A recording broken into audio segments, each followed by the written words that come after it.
एक कृष्णदास नाम के बहुत भक्त हुए हमारे व्रज में। एक सिद्ध श्री कृष्णदास थे, सिद्ध कृष्णदास। सिद्ध कृष्णदास बाबा ये बहुत कम अवस्था में 14-15 वर्ष की अवस्था में वृंदावन आ गए, और वृंदावन आकर के इन्होंने संत महात्मा साधुओं से बस थोड़ी नाम दीक्षा ले ली और यमुना जी के तट पर बैठ करके भजन करने लगे। लेकिन इनका मन नहीं लगा। क्यों? दर्शन करने की बड़ी इच्छा होती थी, और उस समय वृंदावन में गोविंद देव जी प्रकट हुए थे, पर मुगलों के आक्रमण के कारण गोविंद देव जी जयपुर चले गए थे। बहुत ध्यान से सुनना। तो श्री सिद्ध कृष्णदास बाबा 15-16 वर्ष की अवस्था में इन्होंने कहा गोविंद देव जी नहीं है यहां पर, मैं क्या करूं? तो ये भी जयपुर चले गए, और जयपुर जाकर के वहीं गोविंद देव जी के मंदिर में जाके पुजारी जी से कहा मुझे कुछ सेवा दे दो, मैं बस दर्शन करूंगा, भजन करूंगा, सेवा करूंगा। ऐसे ही पूरा जीवन व्यतीत करना है। 15 साल का बालक। तो पुजारी जी ने इनको एक सेवा दे दी, और मंदिर में ये सेवा करते, दर्शन करते, प्रसाद पाते और भजन करते। बस यही इनका काम। बहुत ध्यान से सुनिएगा बंधु। 15 वर्ष 16 वर्ष की अवस्था में गोविंद देव जी मंदिर गए, केवल प्रसाद, दर्शन और भजन यही करते, कहीं बाहर भी नहीं जाते मंदिर से। 10 वर्ष हो गए। जब इनकी अवस्था हुई 26 वर्ष की, तो 26 वर्ष की अवस्था में धीरे धीरे इनको क्रोध आने लगा, और शास्त्राज्ञा करते हैं कि क्रोध प्रकट रूप है किसका? काम का। यदि किसी व्यक्ति को भयंकर क्रोध आ रहा है तो इसका मतलब है कि उसके अंदर काम भी है। काम कई बार प्रकट नहीं होता, और हमारे भारत की तो परंपरा भी ऐसी है कि काम छुपाते हैं लोग, लेकिन काम अपना दूसरा रूप दिखा देता है। क्रोध, छोटी छोटी बात पर गुस्सा आ जाता है, दांत कसकसाने लगते हैं, चिल्लाने लगते हैं, गालियां देने लगते हैं, मारपीट तक उतर आते हैं, छोटी छोटी बात पर तबाही मचा देते हैं। इसका मतलब है वो व्यक्ति के अंदर काम भी बहुत है। तो जब इनके अंदर क्रोध प्रकट होने लगा, अब मंदिर में दर्शनार्थी आते, उनसे लड़ लेते, कभी चिल्ला देते, कभी गुस्सा करते। फिर ये अपने आप सोचते मुझे इतना क्रोध क्यों आ रहा है। एक रात्रि तो ऐसा हुआ कि इनको काम का अनुभव भी हो गया। दूसरे दिन सुबह उठकर के इतनी चिंता में पड़ गए कि मैं पिछले 10 वर्ष से गोविंद देव जी की शीत प्रसादी पाता हूं, एकादशी व्रत करता हूं, केवल दर्शन करता हूं, मंदिर में सेवा करता हूं, फिर मुझ में काम और क्रोध क्यों प्रकट हो रहे हैं। बहुत ध्यान से सुनने वाली बात है। मैंने एक दिन भी किसी व्यक्ति के हाथ का कुछ नहीं पाया, बाहर कभी मैं गया नहीं, किसी को नजर उठा के देखता नहीं, गोविंद देव जी का प्रसाद पाता हूं, भजन करता हूं, दर्शन करता हूं, फिर मुझ में काम क्यों आ रहा है, क्रोध क्यों आ रहा है। तब इन्होंने कई महापुरुषों से पूछा, लेकिन कोई भी उत्तर नहीं दे पाया। तब इनको एक विद्वान ने कहा कि आप कामवन जाओ, और वहां जय कृष्णदास बाबा विराजते हैं, उनसे जाके इसका समाधान पूछो। व्रजमंडल के राजस्थान क्षेत्र में कामवन वे आए, और वहां आकर के बाबा को अपनी स्थिति बताई कि बाबा 10 साल से गोविंद देव जी की प्रसादी पा रहा हूं, गोविंद देव जी के चरणों में रहता हूं, मंदिर का मार्जन करता हूं, एक बार भी बाहर नहीं जाता कुछ, फिर मेरे अंदर काम क्रोध क्यों आया, मुझे बताइए। तो बाबा हंसकर के कितना सुंदर उत्तर देते हैं। बोले गोविंद देव जी के चरणों में केवल 10 वर्ष निकाले हैं, पर काम वासना में तो अनेक जन्म निकाले हैं। इससे पूर्व जन्म में तुम क्या थे तुम्हें नहीं पता, लेकिन जो भी थे उसमें काम वासना होती ही है। आहार निद्रा भय मैथुनम च, ये आहार भोजन, निद्रा नींद, भय डर, और मैथुन यानी कि वही सब विषय भोग, ये सबके जीवन में होता है। चाहे वो चींटी हो, चाहे वो पक्षी हो, चाहे वो जानवर हो, चाहे वो मछली हो, चाहे वो 84 लाख योनियों की सब योनियों में, वही सब 4 चीज मानवों में भी हैं। लेकिन मानवों में एक चीज एक्स्ट्रा है जो उनके पास नहीं है। क्या? भगवत भजन करने की सामर्थ्य, भगवत प्राप्त करने की सामर्थ्य। आहार हम भी पाते हैं, वे भी पाते हैं। निद्रा हमें भी आती है, उनको भी आती है। भय हमको भी लगता है, उनको भी लगता है। परिवार का वर्धन हम भी करते हैं, वो भी करते हैं। लेकिन वो भगवत प्राप्ति नहीं कर सकते, हम कर सकते हैं। केवल एक चीज हमको जानवरों से अलग बनाती है, क्या? कि हम सत्संग कर सकते हैं। तो जय कृष्ण दास बाबा ने सिद्ध कृष्ण दास बाबा को समझाया कि 10 वर्ष गोविंद देव जी की शरण में हुए हैं, पर अनेकों पूर्व से पूर्व जन्म तो काम क्रोध में निकले हैं ना। वो काम कैसे चला जाएगा इतने आसानी से? तब उदाहरण के रूप में उन्होंने एक बात कही कि कोई हरे भरे वृक्ष के पेड़ को काट करके और उसको पानी में डाल दिया जाए और फिर उसके बाद चूल्हे में लगा दिया जाए, आग लगेगी? नहीं लग सकती। एक तो हरा भरा वृक्ष, ऊपर से पानी में धर दिया गया तो गीला हो गया, अब उसमें अग्नि कैसे आ सकती है? लेकिन उसी वृक्ष को सुखा दिया जाए, पानी का स्पर्श ना होना दिया जाए और उसके बाद चूल्हे में लगाया जाए तो अग्नि पकड़ लेती है। ठीक वैसे ही हम जैसे ही भक्ति में प्रवेश होते हैं उस समय गीले वृक्ष के समान हैं। कितनी भी भक्ति की लौ जलाई जाए, जलने वाले नहीं है हम। तब क्या किया जाए? बोले एकादशी व्रत निष्ठा से करते हुए खूब सत्संग करो, खूब कथाएं सुनो। कथाएं सुन करके गिरिराज जी की परिक्रमा, वृंदावन की परिक्रमा, तीर्थ यात्राएं ऐसे करते करते अपने उस आत्मा को सुखाओ। उसके अंदर जितने भी वो तरल पदार्थ हैं उनको सुखाइए। सत्संग करते करते करते करते एक दिन आएगा वो सूख जाएगा और उसके बाद भक्ति की लौ जब लगाई जाएगी तो वो प्रज्वलित हो जाएगा। तो बाबा गोविंद देव जी के चरणों में तुम चले तो गए, पर अभी तुमने अंतस्थ की वासनाओं को सुखाया नहीं है। बोले कैसे सुखाऊं?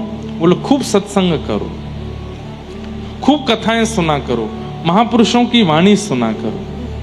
और केवल सुनना नहीं, सुनते ही पालन किया करो।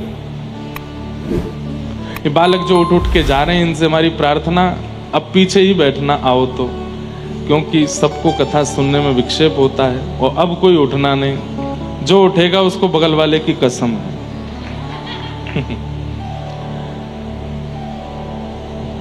एक तो सबसे आगे बैठे फिर उठ के जा रहे हैं, तो पीछे बैठना चाहिए था। क्या बता रहा था मैं? क्या बता रहा था? कहां था? हाँ, सत्संग करके तन को सुखाओ। तब उन बाबा ने खूब सत्संग किया और सत्संग करते करते करते करते करते ब्रजमंडल में ही एक गांव में रहने लगे। और उन्होंने अपना नियम कैसे बना लिया? भिक्षा में आटा मांग करके लाते और नीम के पत्ते तोड़ते, आटा में यमुना जल मिलाते और नीम के पत्ते सिलवट्टा पर घिस करके उसकी चटनी बनाते और आटे की लोई बना करके उसको अग्नि में आंच में थोड़ा भून करके और फिर उसमें नीम की चटनी डाल के खाते। खा सकते हो। और ऐसा उन्होंने 35 वर्ष तक किया। 35 वर्ष तक ऐसे पा करके रहते और एकादशी के दिन कुछ भी नहीं पाते। इतना कठोर व्रत किया, इतने कठोर नियम में रहे और केवल कथा सुनते। तब 35 वर्ष बाद जाकर के उनके अंतस्थ की जितनी भी विषय वासनाएं आदि थी वो सब नष्ट हुई। और किशोरी जी के मन में आया और ललिता जी से बोली, ललिता ब्रजमंडल में रह तो भयो भी कोई सूख हो आटो पावे, नीम की पत्ती खावे, मुंह को बड़ो कष्ट होवे। तू या बाबा को जाए करके खूब सामग्री पवाए क्या, तभी मैं राजी होंगी। तब ललिता जी गईं और रूप बदल करके गईं, बाबा से जाए करके बोली, बाबा मेरी मैया ने तुम्हारे काज सामग्री भेजी है ना, पाए लो। बाबा बोले मैं बाहर को कछु ना पाऊं। तो फिर उन्होंने कहा मैं श्री जी को भोग लगाए के लाई हूं। ये सुनते ही तो बाबा प्रसन्न हो गए। बाबा की नेत्रों की ज्योति जा चुकी थी इतने कठोर व्रत करने से। ललिता जी बोली, बाबा तुम्हें दिखे ना है? बोले ना। बोले मैं अपने घर में काजल बनाऊं, लगा दूं आंखन में? बोले लगाए दो। जैसे ही आंखन में लगाई, बोले खोलो। खोल करके देखा तो आपको स्पष्ट दिखने लगा, लेकिन ललिता जी अंतर ध्यान हो गए। तब आप बहुत रोए, समझ गए कि किशोरी जी कृपा कर रही हैं, पर आ क्यों नहीं रही हैं सामने। तब कालांतर में आगे फिर लंबा चरित्र है उनका, फिर यही गोवर्धन में मानसी गंगा में रहे, और फिर वहां जाकर के समय आने पर इनको किशोरी जी का अनुभव हुआ। सोचो, इन कथाओं को सुनकर के मुझे कभी कभी लगता है कि हमें मिलेंगी श्री जी, हमें मिलेंगे ठाकुर जी, हम पर कृपा करेंगे कभी ठाकुर जी। हमारे अंदर तो सब है। भजन करके नष्ट करना भी हो तो भजन भी कौन सा हम अच्छे से करते हैं, नाम जप भी कौन सा अच्छे से करते हैं। मैंने खुद पे अनुभव किया। अभी हम दत्त धाम में थे, महाराज जी ने नियम दिया 5000 मंत्र रोज करने हैं। करता था तो करते करते कभी कभी झपकी आ जाती, तो फिर अपने आप को उठाते, आंखों पे पानी डालता, फिर करता। झपकी क्यों आ रही है? क्योंकि अभी मिलन की उतनी उत्कंठा नहीं है, इसलिए झपकी आ रही है। मन में खुद पे विचार होता था। फिर करते करते करते करते कभी कभी माला हाथ से छूट जाती थी। तो नियम तो ऐसा है कि हाथ से माला छूट जाए तो फिर दोबारा से शुरू करो, पर हम इतने चतुर, मैं अपनी ही बात बता रहा हूं, किसी और की नहीं। हम नीचे से यूं करते, वहीं से जहां यहीं से पकड़ लूं, पकड़ के कर लूं, अब दोबारा से शुरू से करना पड़ेगा। हमको इतना भार क्यों लग रहा है? क्योंकि अभी मिलन की उत्कंठा नहीं बढ़ी। ये खुद चिंतन में आया, और उस दिन हमने गोदावरी जी से प्रार्थना करके कहा कि ऐसे ऐसे अगर मन में भाव हैं तो मैं जप ही नहीं करूंगा। मेरे को निद्रा की इच्छा हुई क्यों, या मेरे हाथ से माला छूटी तो मैंने ऐसा क्यों नहीं सोचा कि मैं शुरू से करूं, बीच से क्यों? ये उत्कंठा क्यों नहीं आ रही? इतनी कथा गाने के बाद भी उत्कंठा नहीं आ रही, इतनी लाल जी की सेवा करने के बाद भी उत्कंठा नहीं आ रही, इतना वृंदावन में रहने के बाद। वृंदावन वृंदावन, आप लोग तो चलो 7 दिन के लिए हम आए तो राधा राधा बोल रहे हो, वृंदावन वृंदावन बोल रहे हो। हम तो, हमारा तो काम यही है, दिन रात कोई मिलने भी आता है तो राधे राधे बोलता है। दिन रात किशोरी जी का नाम गाते हैं, वृंदावन का नाम गाते हैं, जगह जगह कथाएं करते हैं, वृंदावन का यश गाते हैं, लाल जी की, फिर भी मन में वो उत्कंठा क्यों नहीं आ रही है? तब ये चरित्र पढ़ा और उस चरित्र से लगा कि अभी तो बहुत सुखाना है, अंदर वो तरल पदार्थ है जो अग्नि को पकड़ नहीं पा रहा है भक्ति की। और वो तरल पदार्थ कैसे जाएगा? खूब सत्संग करके जाएगा। और सत्संग करने का मतलब बैठ के सुनना नहीं, सुनते ही पालन करना। तो हमने नियम क्या बनाया? अभी गृहस्थाश्रम में है, परिवार में है, इतने ज्यादा नियम तो नहीं ले सकते, पर जो भी कथा भक्तमाल जी की, भागवत जी की, मानस जी की पढ़ते हैं, उसमें से जो पालन हो सकती है उसी समय पालन होनी चाहिए, उसी समय लगनी चाहिए, उसी समय से करनी है। धीरे धीरे धीरे धीरे कई अवगुण थे, सबको धीरे धीरे छोड़ते जा रहे हैं, सब धीरे धीरे शांत करते जा रहे हैं। अब बताने वाली बात नहीं, हमारे दत्त धाम वाले महाराज जी ने इतना बड़ा फोन गिफ्ट किया हमको, कीपैड वाला इतना बड़ा है वो। हमने निर्णय कर लिया है कि कुछ दिन बाद हम एंड्रॉयड फोन ही बंद कर देंगे, वही चलाएंगे कीपैड वाला। इतना बढ़िया प्यारा सा फोन है, छोटा सा, उसमें फेसबुक वगैरह कुछ नहीं चलता। लेकिन धीरे धीरे करो, पर करो जरूर। हम धीरे धीरे कर रहे हैं क्या? विषयों की तरफ भाग रहे हैं। धीरे धीरे उनसे बच के आगे निकलो। गृहस्थ आश्रम में भी हैं तो गृहस्थ आश्रम का निर्वहन भी इस भाव से करो कि यह वंश भी आगे बढ़े, तो भगवत भक्तों से ही बढ़े। हमारे घर में धन कमाने वाला या ऐश्वर्य कमाने वाला बालक हो, हे श्री जी आपकी कृपा से, लेकिन उससे भी ज्यादा आपके नाम को कमाने वाला, आपके यश को कमाने वाला बालक हो, ऐसी भावना।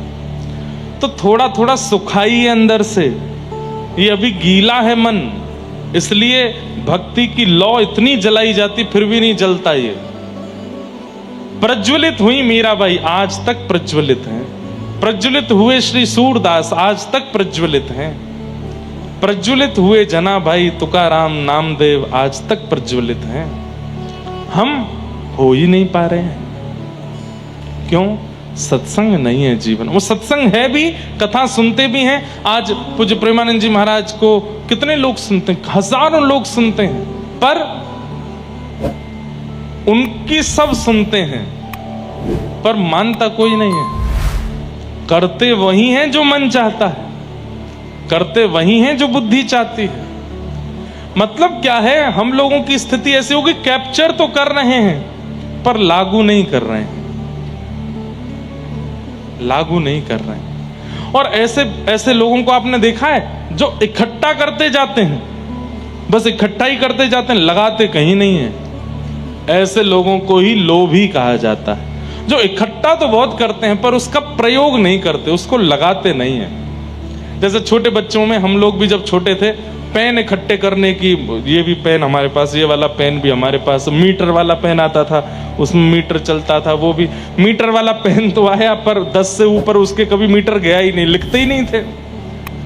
तो संग्रह करने की स्थिति तो हमारी बन गई है, पर प्रयोग करने की स्थिति हमारी नहीं बन पा रही, इसलिए भगवत दर्शन हो नहीं पा रहा है। यदि लालसा है,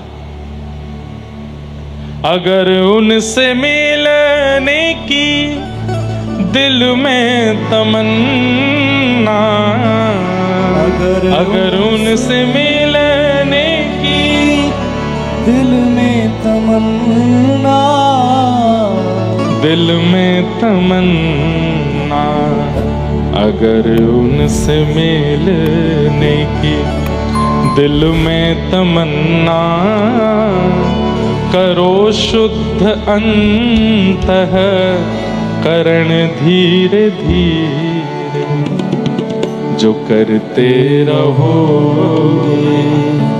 भजन धीरे धीरे, तो मिल जाएगा राधा रमण धीरे धीरे। धीरे धीरे करो, कोई जल्दीबाजी नहीं है, पर करो। अंतःकरण शुद्ध करने के प्रयास भी करते रहो।